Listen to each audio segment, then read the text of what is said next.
Oke, bismillahirrahmanirrahim. Assalamualaikum warahmatullahi wabarakatuh. Nah, ini lanjutan dari video kita yang kemarin, yang terpotong. Jadi, Ibu ulang sedikit tentang distribusi binomial ya. Jadi, mungkin kalian udah sedikit paham apa itu distribusi binomial. Jadi, distribusi binomial itu distribusi yang apa, masih ingat? Nah, nih seperti yang tertulis ini, singkatnya distribusi yang setiap percobaannya memiliki n usaha, bukan, maksud Ibu, setiap percobaannya itu bisa dikategorikan sukses dan juga bisa dikategorikan gagal. Nah, gitu. Jadi poinnya itu. Sukses dan gagal itu kita yang soal yang definisi. Jadi maksud Ibu gini. Setiap percobaan dapat didefinisikan sukses ataupun gagal. Nah, sukses atau gagal itu siapa yang kasih? Itu soal. Nah, misal pelemparan, kan sudah kemarin ya, pelemparan koin. Kalau diminta berapakah peluang terjadinya munculnya angka, misalnya begitu. Kan kita cuma punya dua ruang sampel, angka sama gambar. Jadi karena ditanya angka, berarti angka itu sebagai kejadian sukses. Nah, gitu. Dan si gambar kejadian gagal. Nah, contoh lain misalnya dari 3 koin yang dilempar. Nah, 3 koin yang dilempar secara bersamaan, ruang sampelnya berapa? Ada 8 ya. Oke. Kalau ditanya berapakah peluang munculnya 3 angka? Berarti peluang munculnya 3 angka itu sukses dan yang lain gagal. Jadi berapa peluang munculnya 3 angka? 1/8. Nah, begitu. Jadi kurang lebih itu definisi sukses dan gagal yang dimaksud dari percobaan binomial ini. Oke, sekarang kita lihat apa yang tertulis di sini. Suatu percobaan sering terdiri atas beberapa usaha. Oke, tiap usaha dengan 2 kemungkinan hasil yang dapat diberi nama sukses atau gagal. Paham ya? Hal ini terjadi misalnya pada pengujian barang hasil produksi. Nah, ini kalau udah dalam kehidupan sehari-hari ya kan. Dengan tiap pengujian atau usaha dapat menunjukkan apakah suatu barang cacat atau tidak cacat. Nyambung lah ini ya, kayak orang bikin tempe, ada tempe yang berhasil, ada tempe yang nggak berhasil misalnya. Kita dapat menentukan atau memilih salah satu hasil sebagai sukses. Nah, ini sama juga dengan yang Ibu bahas tadi, bahwa sukses atau gagal itu kita tentukan sendiri. Nah, gitu, atau ditentukan oleh soal, disebut carilah ini, berarti itulah yang diminta. Nah, gitu ya. Hal ini juga benar bila 5 kartu ditarik secara berurutan. Kebayang ya? Kartu bright 52, ruang sampelnya ditarik secara 5 kartu ditarik secara berurutan. Dari 52 kartu itu, sekotak kartu bright, dan tiap penarikan disebut sukses. Nah, tiap penarikan disebut sukses atau gagal tergantung atas apakah kartu merah atau hitam yang terambil. Nah, bila tiap kartu dikembalikan, udah diambil nih, terus dikembalikan, lalu dikocok sebelum kartu berikutnya ditarik. Nah, maka penarikan kartu merah atau hitam mempunyai sifat yang sama, yaitu bahwa tiap usaha atau penarikan kartu bebas dari satu yang lain dan peluang sukses tidak berubah. Tidak tergantung atas urutan keberapa kartu tersebut ditarik. Percobaan seperti ini disebut percobaan binomial. Paham maksudnya? Jadi ada 52 kartu dalam satu kotak itu ya, 52 kartu. 5 kartu diambil. Nah, yang diminta itu adalah peluang terambilnya kartu merah atau kartu hitam, kan gitu ya. Nah, jadi saat penarikan kartu merah, terambil kartu merah, taruh balik, dikembalikan ya kan, terus diambil lagi, dan seterusnya. Berarti peluang terambilnya kartu merah berapa? Berapa kartu merah? Dari 52 itu berapa kartu merah? Separuh ya. Berarti berapa itu? 26. Berarti 26/52. Itu kartu merah. Ini kartu merah ya, nggak disebut keriting atau yang lainnya enggak, tapi ini merah. Nah, dan kartu hitam juga sama. Karena kan ketika diambil dikembalikan dan peluang terambilnya merah ataupun hitam akan sama. Jadi 26 per 52 itu yang dimaksud dengan di sini percobaan binomial. Nah, bila dalam penarikan kartu tadi, lanjut. Bila dalam penarikan kartu tadi kartunya tidak dikembalikan, nggak dikembalikan nih, maka peluang sukses akan berubah dari penarikan yang satu ke berikutnya. Ya jelas kan? Kalau diambil satu kartu dan tidak dikembalikan, berarti yang awalnya ruang sampelnya 52 berubah menjadi 51. Nah, yaitu peluang mendapat kartu merah pada penarikan pertama adalah 1/2. Paham maksudnya? Tapi pada penarikan kedua peluangnya bersyarat dengan harga 26 per 51. Dan seterusnya. Tergantung apakah kartu pertama hitam atau merah. Percobaan seperti ini bukan lagi namanya percobaan binomial. Nanti ini ada percobaan lain lagi ya. Oke, jadi ada syarat nih. Suatu percobaan binomial ialah yang memenuhi persyaratan berikut. Nah, bikinlah catatan nanti yang rapi. Nah, Ibu udah bikin di sini. Jadi di sini katanya syarat suatu percobaan disebut percobaan binomial. Yang pertama, percobaan terdiri dari n usaha yang berulang. Nah, n usaha yang berulang. Seperti kejadian tadi, pengambilannya berulang.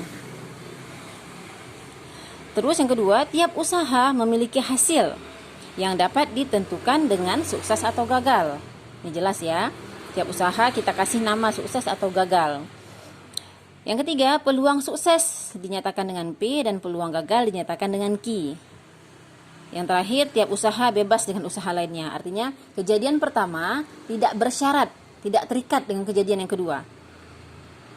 Nah, seperti cerita tadi, bahwa kejadian pengambilan merah tidak karena dikembalikan lagi ke dalam ruang sampelnya, sehingga dia tidak ada hubungannya saat diambil biru, saat diambil hitam. Gitu. Jadi seperti itu ya. Tiap usaha bebas dengan usaha lainnya. Bebas itu artinya dia tidak terikat. Oke, nah sekarang kita masuk ke, coba lihat di sini. Contoh. Pandang suatu percobaan binomial yang berupa pengambilan 3 bahan secara acak dari suatu hasil produksi. 3 bahan, nah diperiksa dan kemudian yang cacat dipisahkan dari yang tidak cacat. Oke, bahan yang cacat akan disebut sukses. Banyaknya sukses merupakan suatu peubah acak yang harganya adalah bilangan bulat dari 0 sampai 3. Nah, nyambung maksudnya nih? Bingung ya? Oke, jadi ada suatu percobaan. Percobaannya adalah percobaan pengambilan 3 bahan secara acak dari suatu hasil produksi. Nah, hasil pabrik. Bahan diambil, diperiksa, terus ditengok ini cacat dan tidak cacat. Nah, gitu ya. Yang cacat diberi nama sukses. Paham ya? Jadi sukses itu bukan berarti positif selalu, bukan. Jadi tergantung definisi soal. Kalau dalam soal menginginkan yang cacat itu sebagai sukses, ya udah. Jadi pahami soal baik-baik ya. Jadi jangan salah dalam penilaian bahwa yang sukses itu harus yang berhasil. Enggak. Gitu. Jadi dalam suatu produksi diambil satu barang, diperiksa, oh ini cacat. Cacat ini diberi nama, misalnya nih cacat. Cacat ini sebagai P. Tadi P sukses kan? Nah, ini dulu kita taruh definisi ya. Berarti anggaplah yang diketahui. Nah, kemudian berarti yang tidak cacat apa? Ini definisinya. Tidak cacat atau baik itu sebagai Q. Q itu adalah 1 dikurang P. Nah, karena 1 ditambah P tambah Q sama dengan 1. Oke ya. Nah, jadi kembali kemari. Apa katanya? Bahan yang cacat akan disebut sukses. Sampai sini paham ya? Banyaknya sukses merupakan suatu peubah acak. Kan?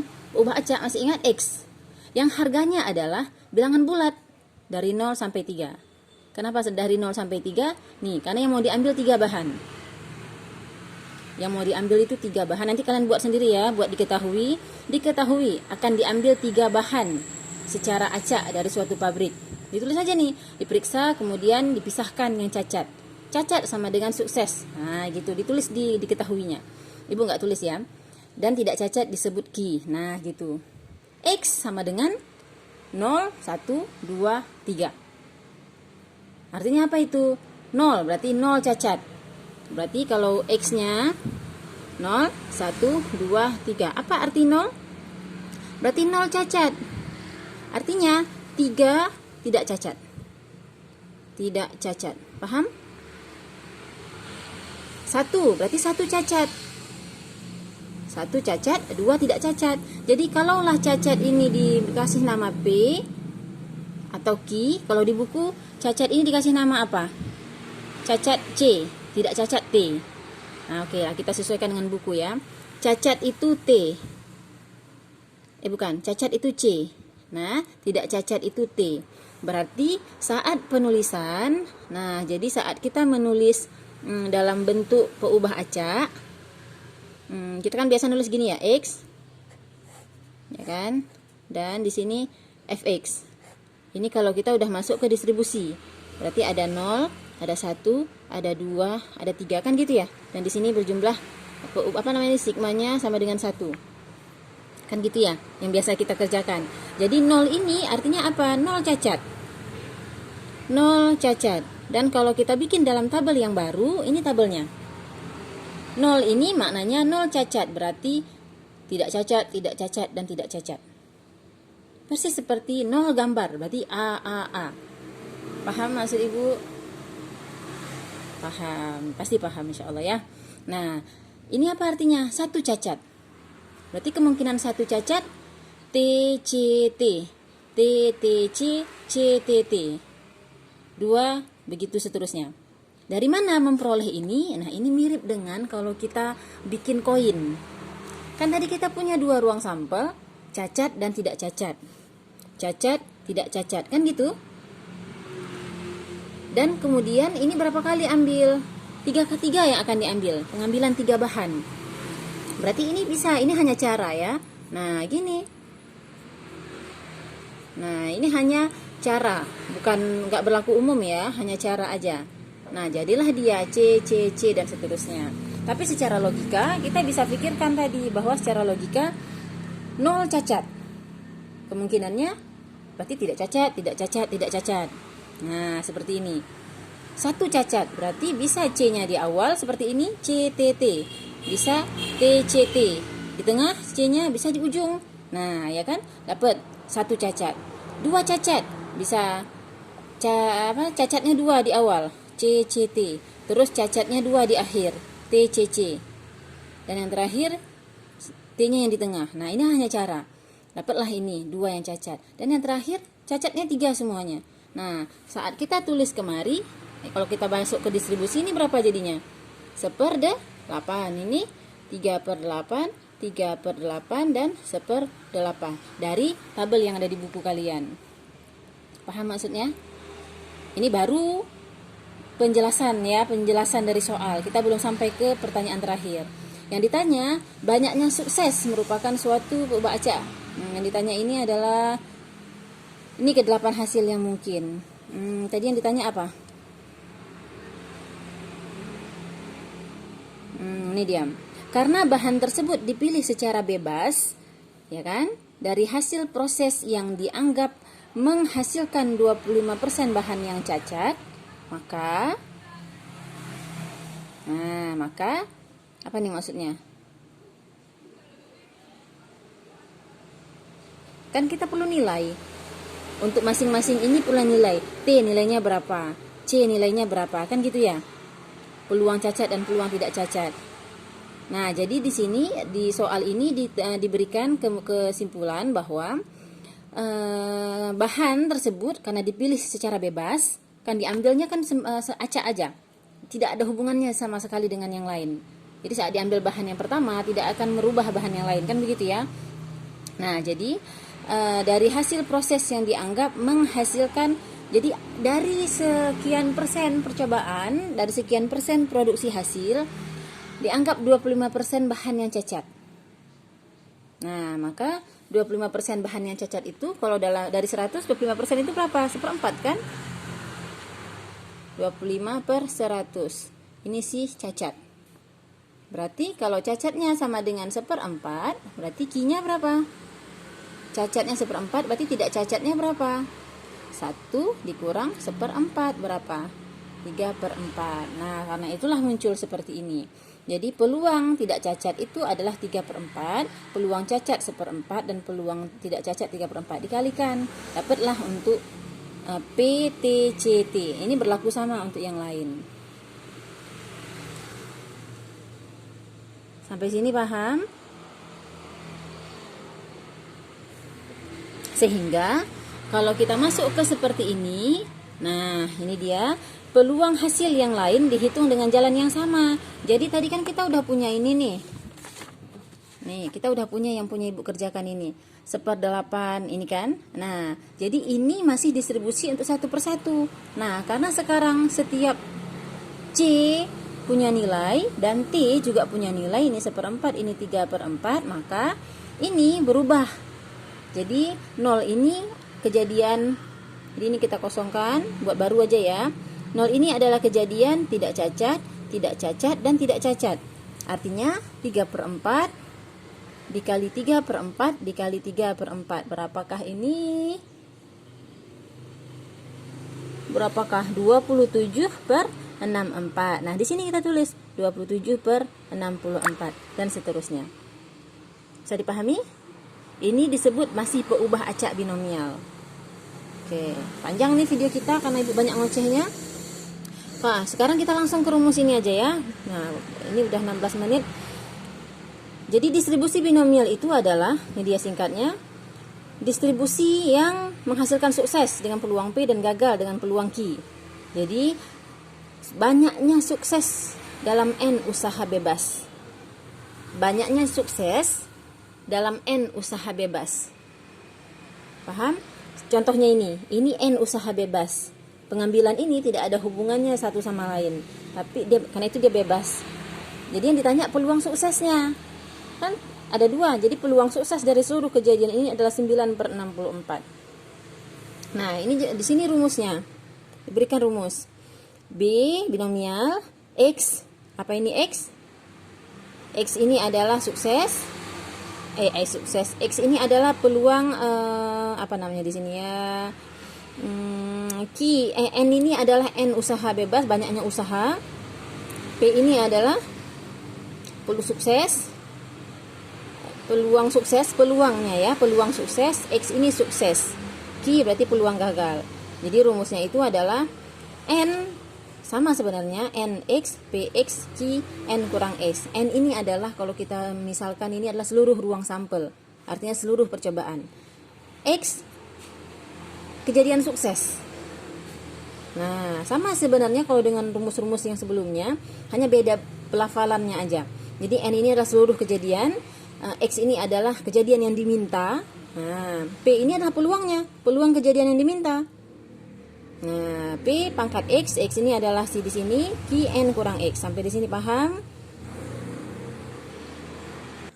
Oke, contohnya kembali ke soal yang tadi.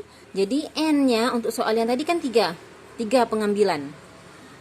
Ya kan, dari suatu hasil pabrik. Terus kita punya P-nya. P-nya adalah 3/4. Ya kan?